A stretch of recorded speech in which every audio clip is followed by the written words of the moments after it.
Good morning, and welcome to our Unitarian Universalist Cooperative Summer Worship Series for 2020.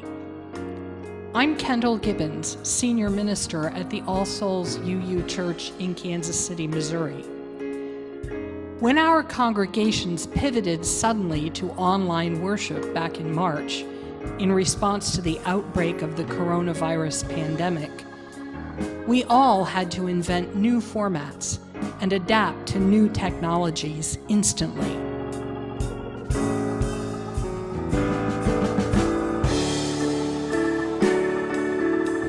Many of our ministers and tech staff and volunteers rose to the occasion with great creativity and skill.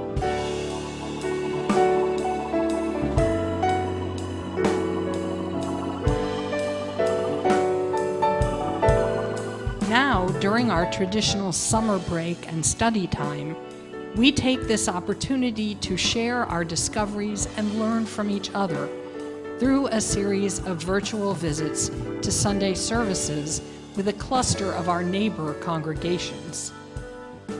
Through the gift of online worship, you will hear from some of our newest up-and-coming young preachers and some of our wisest senior colleagues. You will experience how a variety of congregations have embraced the challenges of these new formats. And our sound, video, and streaming tech folks will enjoy a little well-deserved time off. Look for our separate community online gatherings to resume in September. We hope that today's message will rouse your spirit and resonate with your soul.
Good morning.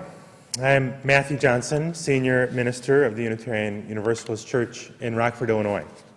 Whoever you are, wherever you are, and whenever you are, welcome.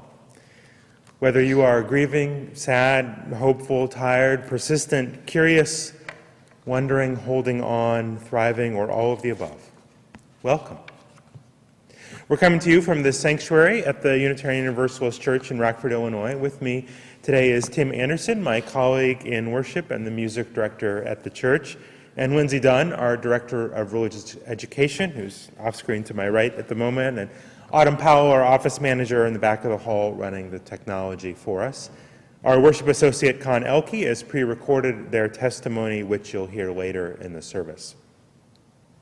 This is our usual liturgy of how we worship together in word and music, speech and silence, in love and care for you all, who might be watching and seeking and loving. So I will ring the bell, and we will worship together.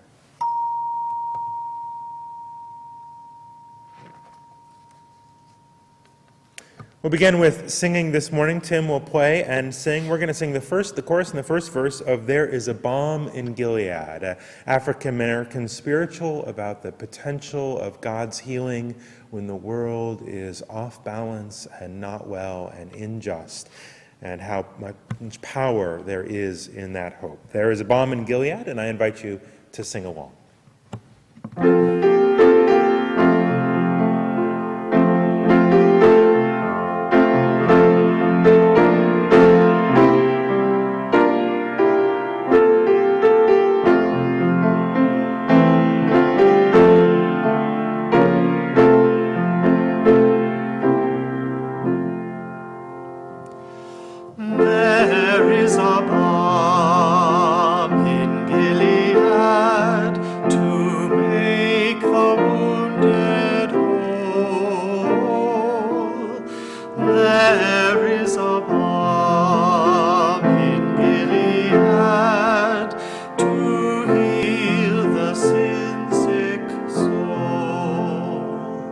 Sometimes I feel discouraged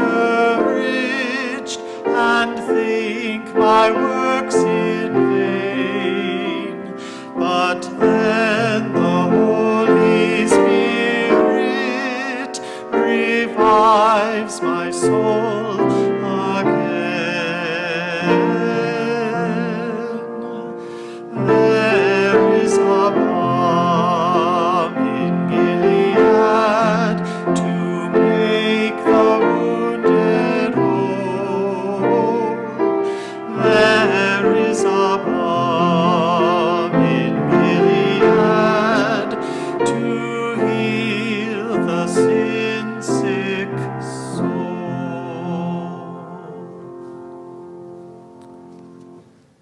We're going to keep singing this morning. We have been learning the hymn Loosen, Loosen by Allie Halpert this month, and we'll put the words up on the screen. Tim will sing the first part, Loosen, Loosen part, 3 times, and you're invited to sing along with that part, or if you've learned the other part, then you may sing that part as well and make some harmony in your own home.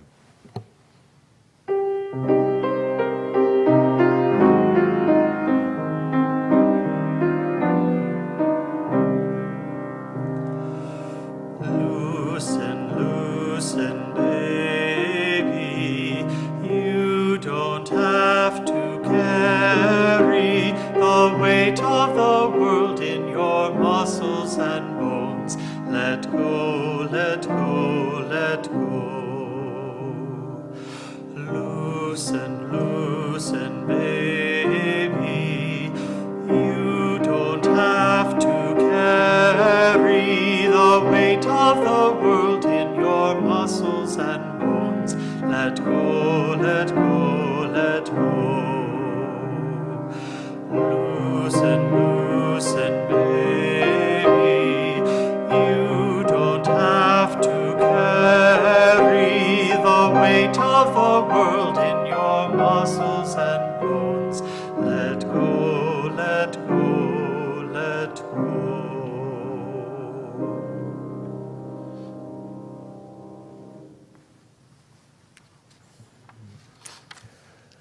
Hey, I'm so glad you are here for worship with us. If this is your first time worshiping with us, we are happy to have you joining us online, and take a moment to like our Facebook page, and way to stay in touch, and click on newsletter sign up or fill out the visitor form, which Chris is posting to the feed at the moment. The flaming chalice is the symbol of our faith, a beacon of truth, a fire for justice, and a warmth for the soul. As Lindsay lights our chalice here at the church, we invite you to speak together the covenant of our church. Love is the spirit of this church, and reason is its guide. To dwell together in peace, to seek truth and freedom, and to serve human need. This is our covenant. Now we'll sing together our chalice response song.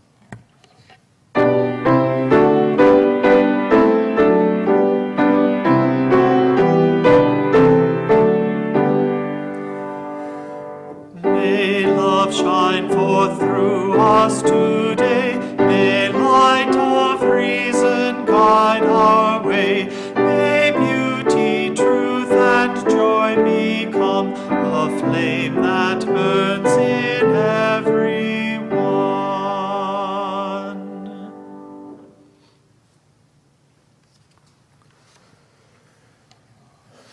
We gather for worship. I invite you to breathe,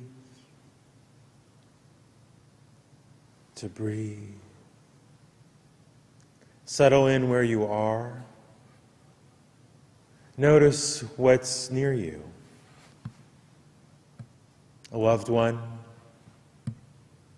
a bird out the window, a cat in your lap, a cup of coffee or tea. Maybe there's a plant in the corner. There are things, mementos and objects. Yourself. You, your fingers, your toes, your breath. Breathe. Notice. Notice how you feel, what you're experiencing and thinking. Pay attention. See the world around you. Pay attention. Notice the way that your chest rises and falls with your breath. The way the blood moves through your body. The way your thoughts quicken, come and go, and persist. Notice. Life connects you to all that is, seen and unseen, through the earth, through the air. Notice these invisible strands of being which tie us together. Notice. In that noticing, open your heart to compassion and kindness for yourself, for one other, for one other, for one other, for the whole world, for us all. Let us worship together.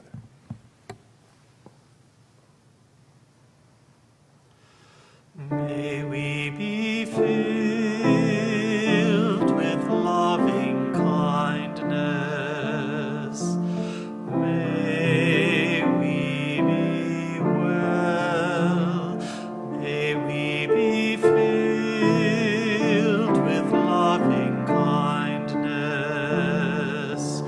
May we be well.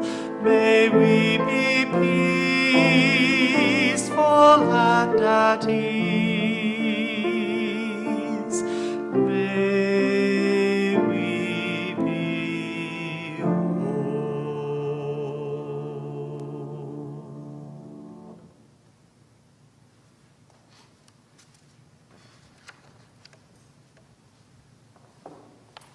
Good morning. I'm Lindsay, and I'm the Director of Religious Education here at the Unitarian Universalist Church. I think we don't have a battery in the microphone, which we might just pause for. Our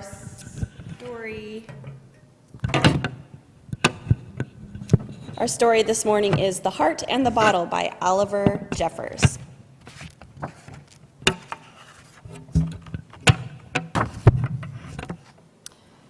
Once there was a girl, much like any other, whose head was filled with all the curiosities of the world, with thoughts of the stars, with wonder at the sea. She took delight in finding new things. Until the day she found an empty chair. Feeling unsure, the girl thought the best thing was to put her heart in a safe place, just for the time being. So she put it in a bottle and hung it around her neck, and that seemed to fix things at first. Although in truth, nothing was the same. She forgot about the stars and stopped taking notice of the sea. She was no longer filled with all the curiosities of the world and didn't take much notice of anything, other than how heavy and awkward the bottle had become. But at least her heart was safe. It might never have occurred to the girl what to do had she not met someone smaller and still curious about the world. There was a time when the girl would have known how to answer her, but not now, not without her heart. And it was right at that moment she decided to get it back out of the bottle. But she didn't know how. She couldn't remember. And nothing seemed to work. The bottle couldn't be broken. It just bounced and rolled. Right down to the sea. But there it occurred to someone smaller and still curious about the world that she might know a way. And it just so happened she did. The heart was put back where it came from. And the chair wasn't so empty anymore. But the bottle was.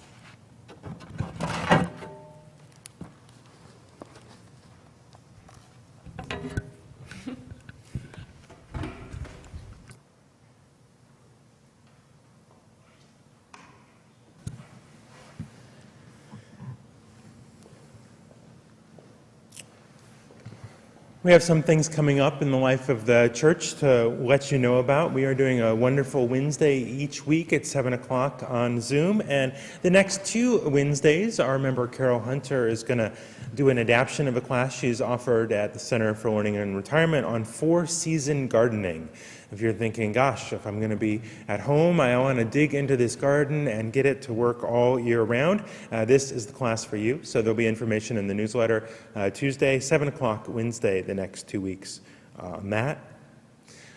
The annual meeting is coming up on June 7th after church on Zoom, and instructions will come about that as well and how you can participate, but be sure to block off some time to stay with us after worship for that meeting.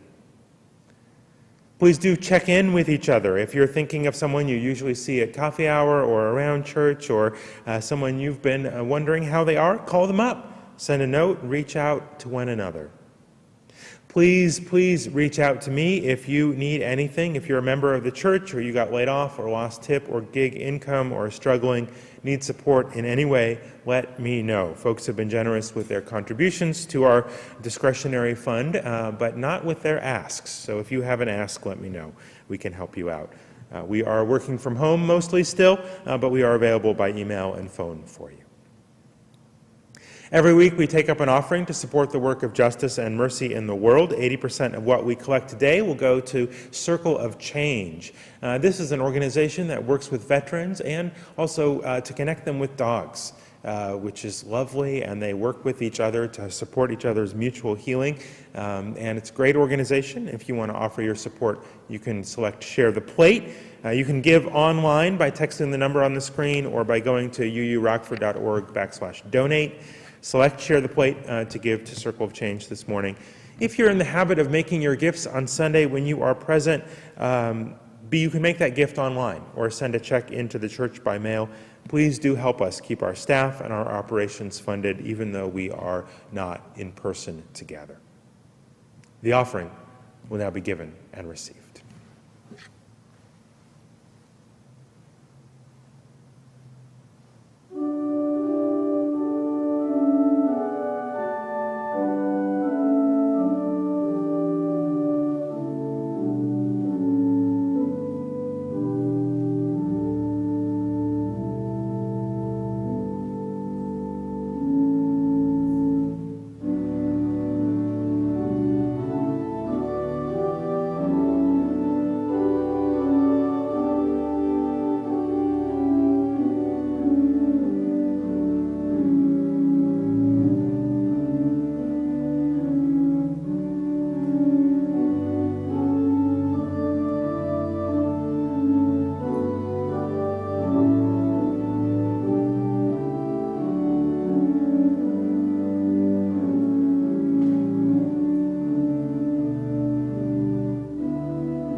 When I walked into the office on the morning of September 11th, 2001, there were crowds of colleagues lined up all along the windows, and I was greeted by Daniel.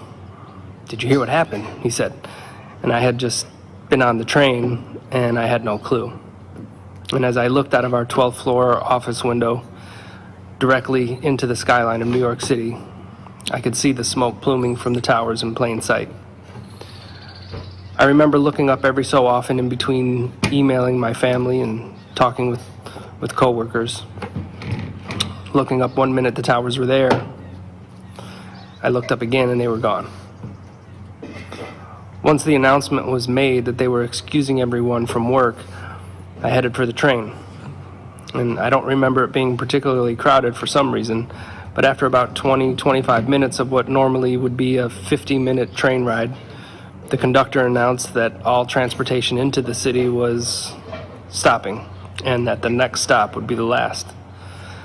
So about 3 other people in the same predicament and I started talking, like, I need to get back to the city. Where are you gonna go? Where are you, let's figure it out. So we started by walking. And somehow myself and the others encountered a guy with a minivan who offered to drive us as far as he could for $20 a piece. I don't remember how long or how far he drove us exactly, but eventually he told us to get out and he was done and we were back on our feet walking. We crossed what I think was the Harlem River into Manhattan on foot, and at some point my companions and I kind of split up and went our separate ways, and I amazingly somehow found a cab back to my apartment in Harlem. On this day, we saw the worst of humanity as nearly 3,000 lives were lost. However, at the same time, I do believe we saw the very best of humanity. The city came together, the nation came together, and people from all around the world mourned, helping to create a space where healing might begin. I didn't know anyone that died in the attacks of 9/11, but it's been nearly 3 years since my dad passed away. And in that time, I think my definition of what it means to heal has changed. I've come to realize it's not so much about becoming whole again as it is more so about learning to live or learning to come to grips with being less than whole. When I walked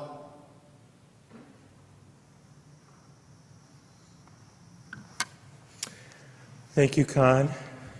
We'll talk about healing this morning and what it means to accept the wounds we have as part of who we are. And there's an old American folk tune, folk song, This Old World, which speaks to what it means to love one another in our wounds. And we'll put the words up on the screen. Tim will play and sing, and we invite you to sing along.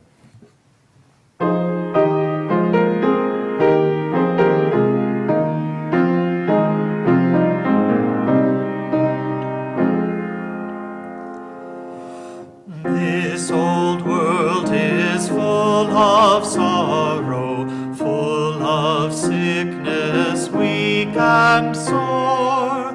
If you love your neighbor truly, love will come to you the more. We're all children of one family, we're all brothers, sisters too. If you cherish one another, love and friendship come to you. This old world can be a garden full of fragrance, full of grace. If we love our neighbors truly, we must meet them face to face. It is said now, love thy neighbor, and we know well that is true. This blossom of human labor, true for me as well as you.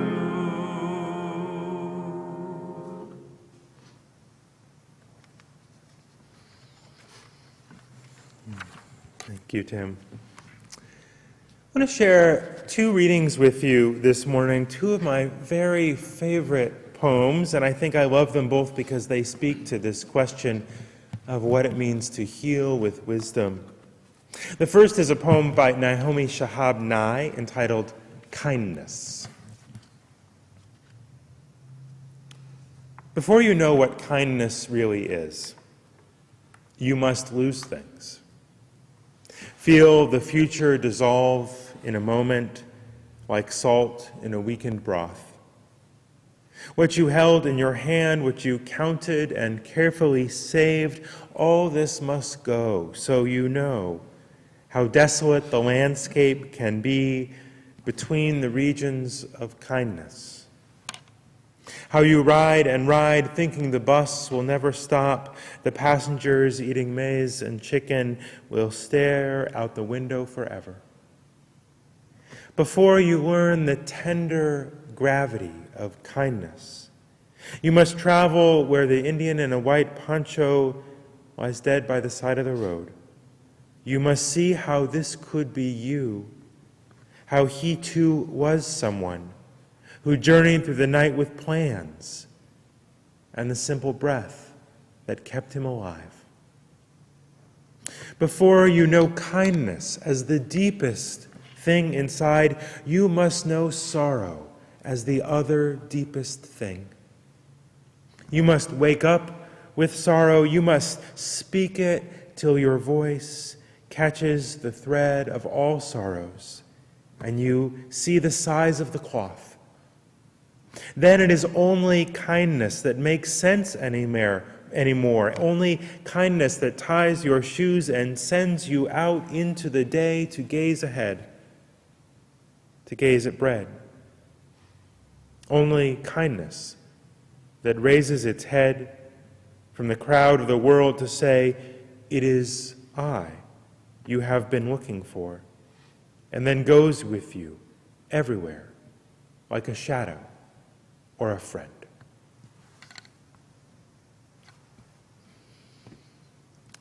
The second reading is a poem by Wendell Berry entitled The Sycamore.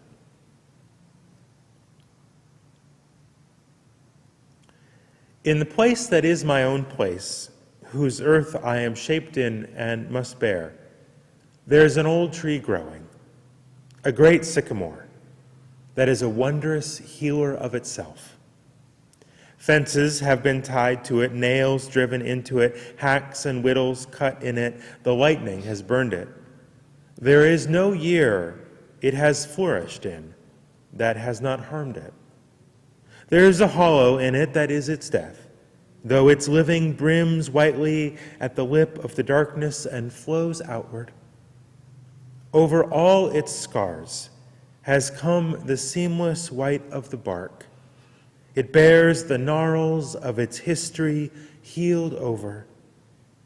It has risen to a strange perfection in the warp and bending of its long growth. It has gathered all accidents into its purpose. It has become the intention and radiance of its dark fate. It is a fact, sublime, mystical, and unassailable. In all the country, there is no other like it.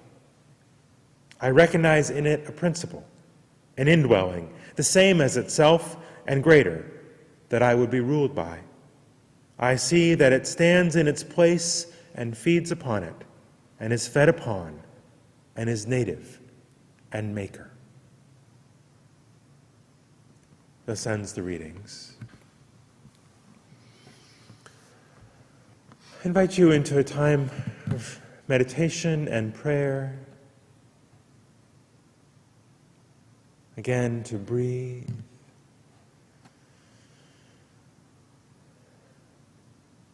To touch the sorrow. To know the sorrow deep, so that you might know the kindness deep. To know that you are wounded and healing, fragile and strong, Spirit of life and love, wondrous power of many names, be with us in our doubt and our confusion and in our sorrow, in our grief.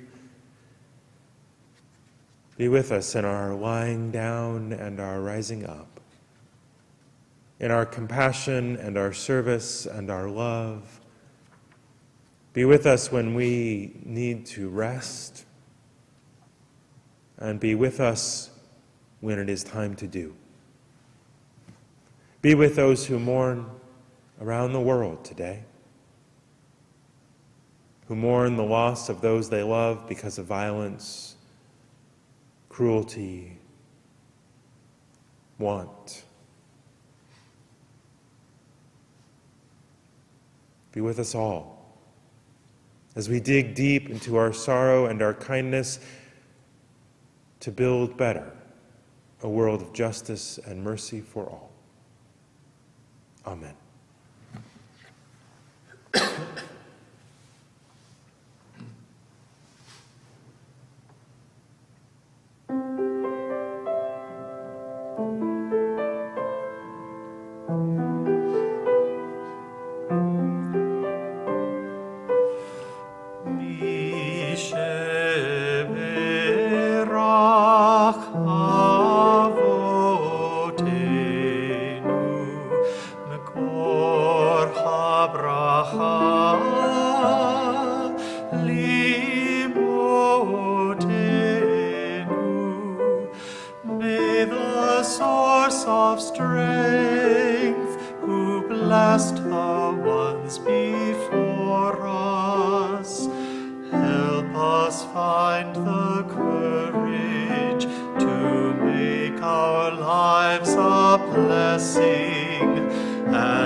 Blessing.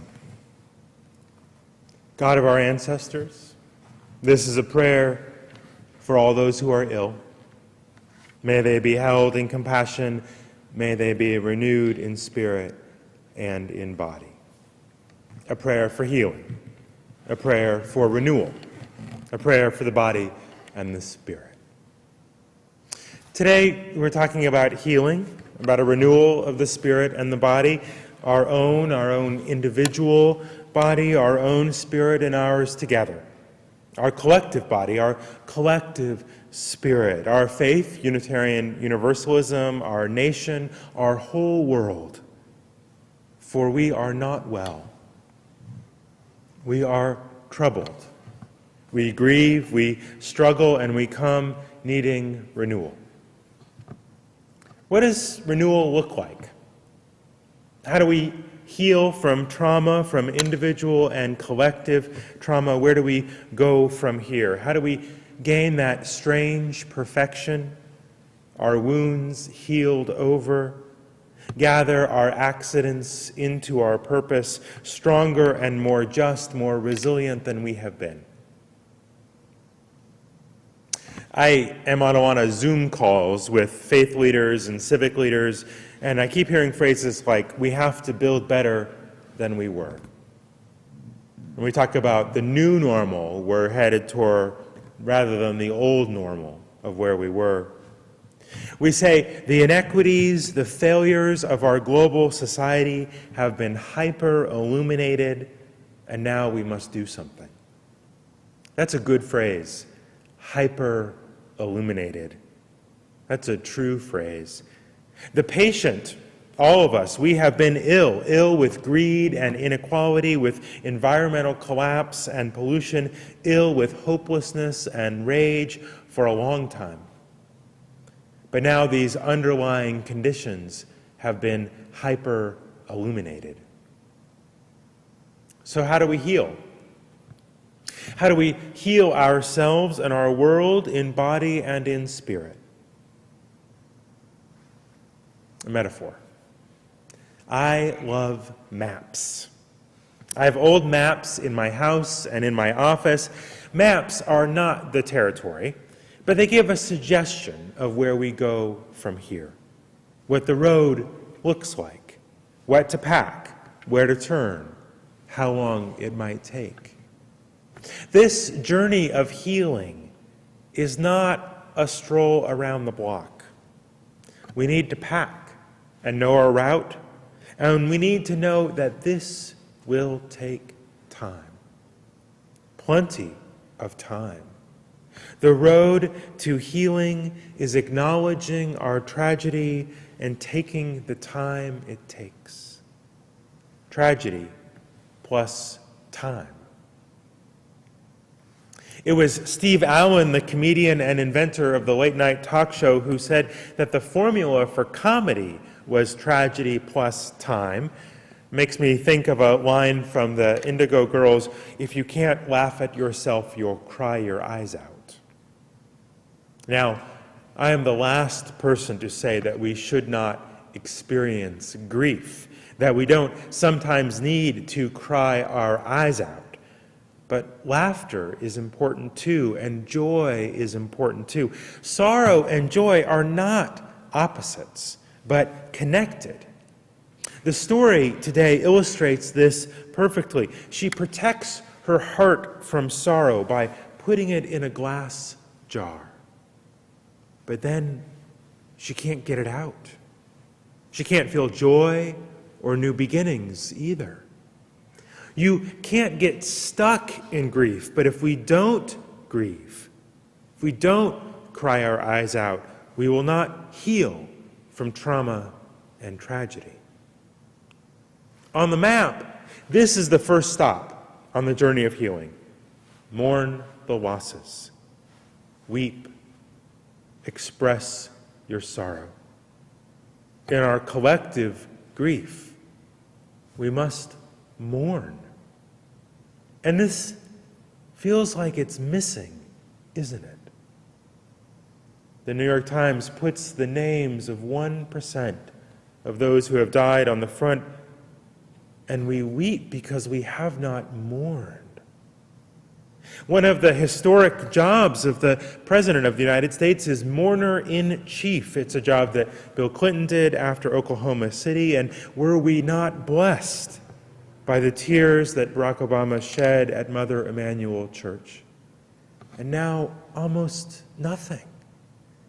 So many dead, so many precious, beautiful lives lost. And if we want to heal in body and in soul, we have to grieve these losses.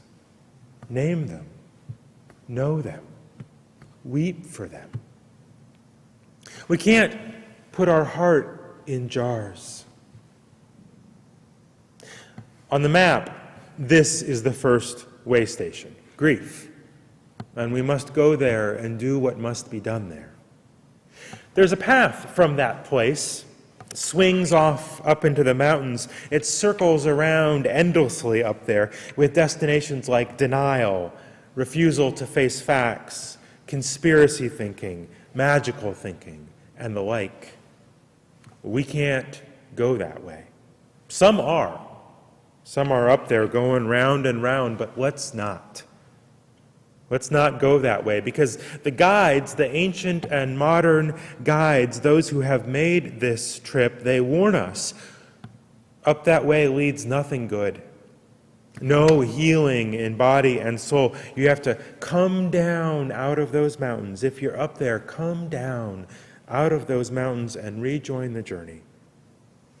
Get your heart out of the jar. What's next? Time. Time and practice. Things to do. New rituals and old ones. A healing of spirit and body, as the prayer calls for, requires care for both spirit and body. What does that look like? I've been fascinated and inspired by the research done by trauma specialists about how people heal from trauma. Bessel van der Kolk's book, The Body Keeps the Score, is a particularly good one on this, but now there are so many resources about trauma and trauma healing. Some of you are fans of the work of Brene Brown, who's written about how shame, the fact that we have experienced trauma, makes us feel shame, which keeps us from the courage that we need to heal and to open our heart, to take our heart out of the jar. But actually, that courage is essential to finding a life of meaning. What's most powerful for me is hearing the stories of trauma survivors themselves.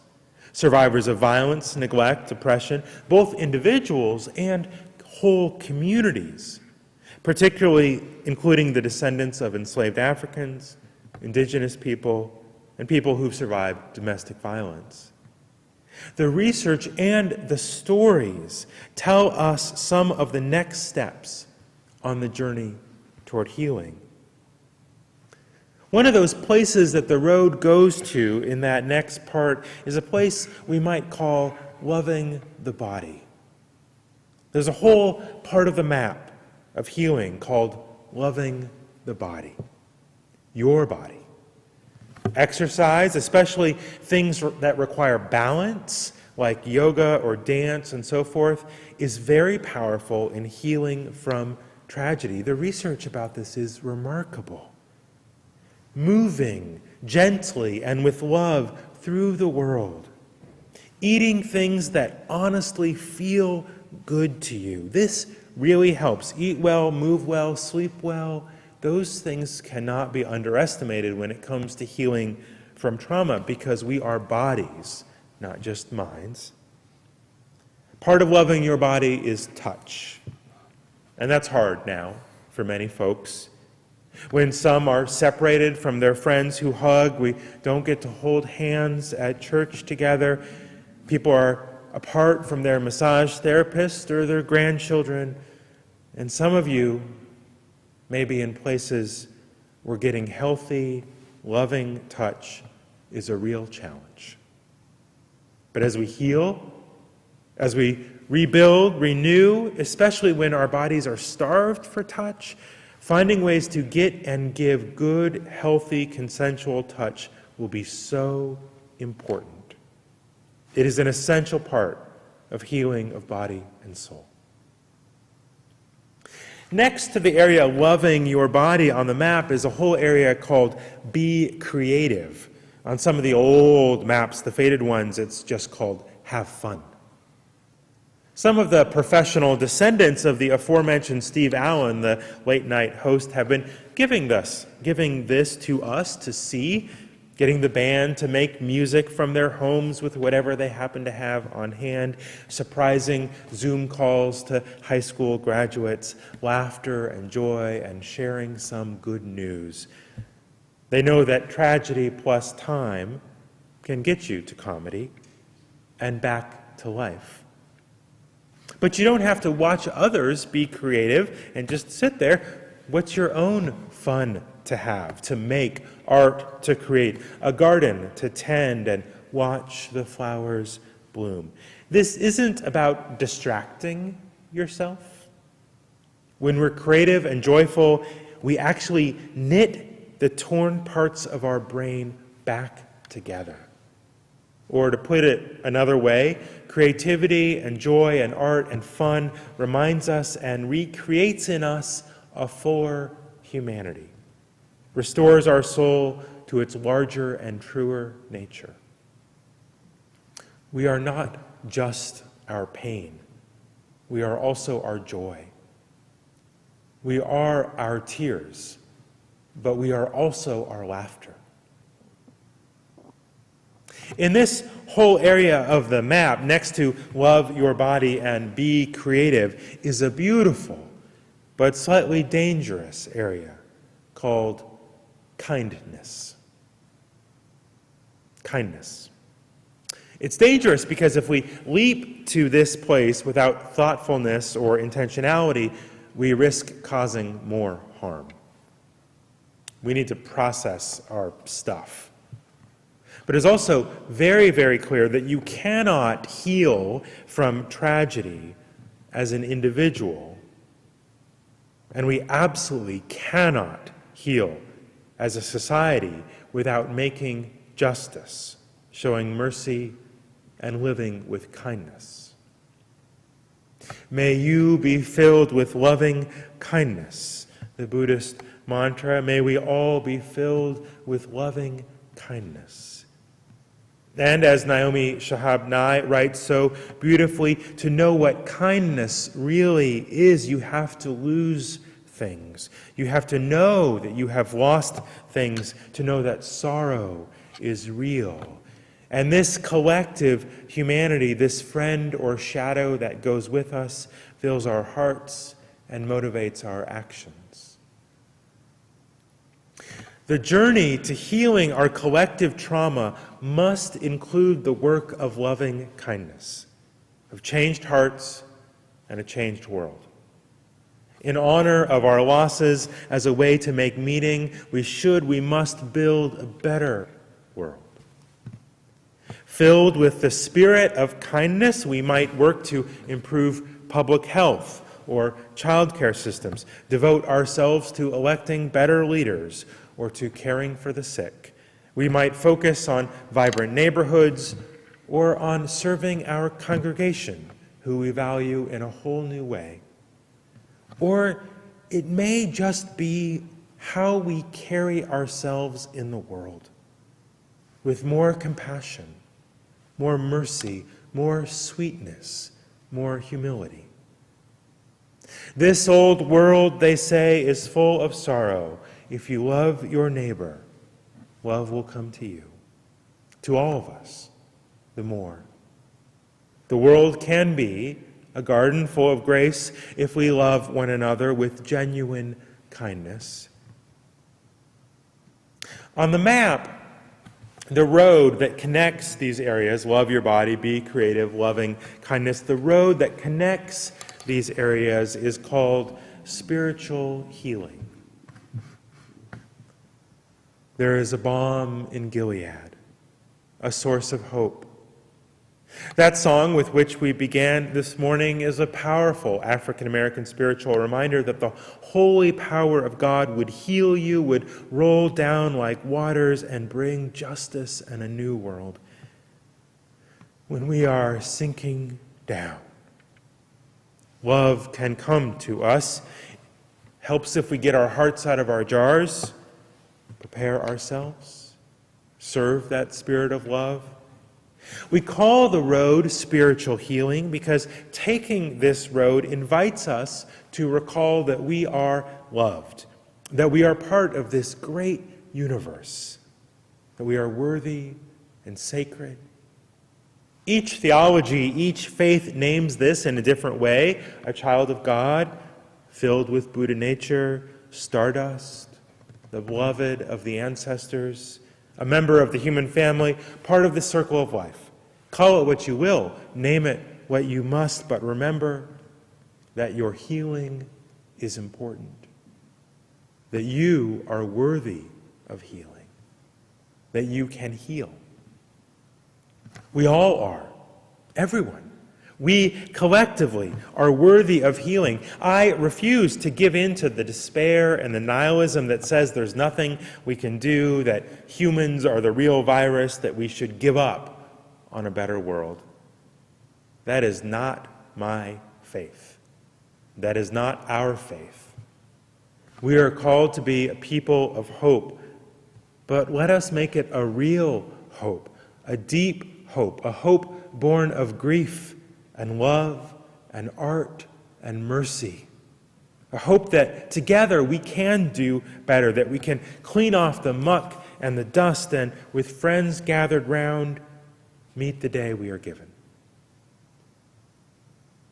Where does the road go after that? After loving the body and making art and showing kindness and doing justice, where does the road of healing go next? Some maps say there be dragons there. But that's only because dragons are powerful and fierce. After the healing comes the power of an integrated life, the power to help others, the power of love and justice, the power and the wisdom of one who knows, the strange perfection, scars healed over, the sense of being rooted, of being maker and native, the power of a real life. That's what the map looks like, and we have a long way to go. There's no shortcut, no tesseract, no underground bullet train, no snake oil miracle cure. It takes time. We must pack our supplies, water and food, good shoes, patience, curiosity, an open mind and heart, and set out. Take the time to mourn and avoid the danger of the mountains. Travel the road of spiritual healing. Spend the time. Claim our power.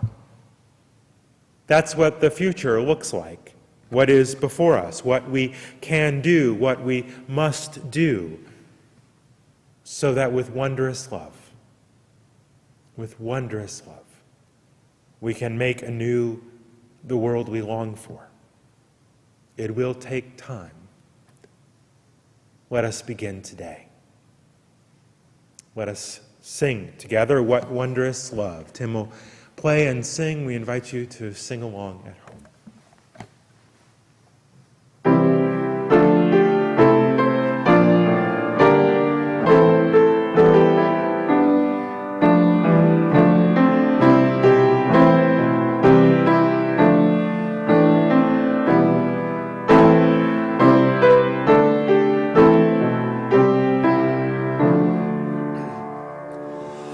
What wondrous love is this, O my soul, O my soul?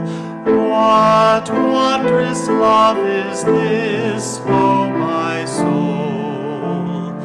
What wondrous love is this that brings my heart such bliss and takes away the pain of my soul,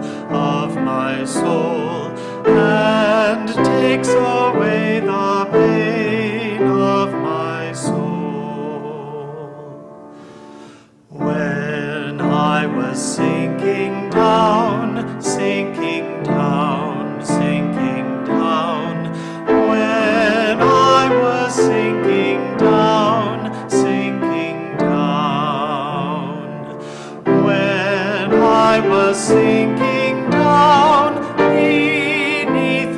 sorrow's ground, friends to me gathered round. O my soul, friends to me gathered round. O my soul. To love and to all friends I will sing, I will sing. To love and to all friends I will sing. To love and to all friends who pain and sorrow mend, with thanks unto the end I will sing, I will sing. With thanks unto the end I will sing.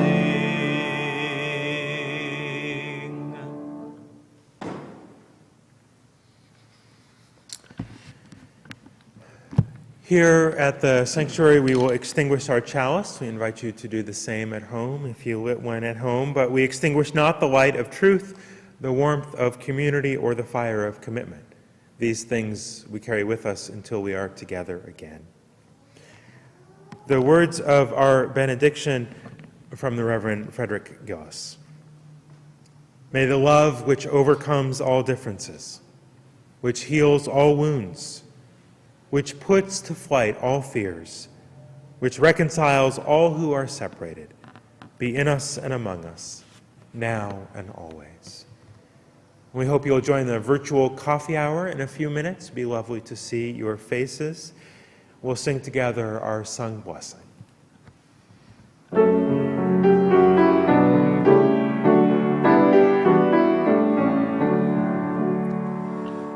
Go your way in peace, wander as you may. Blessed is the path you take, may love guide you on your way.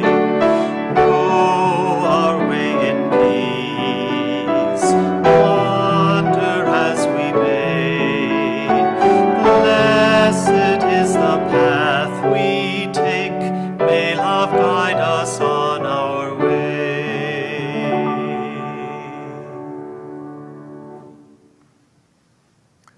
Go in peace.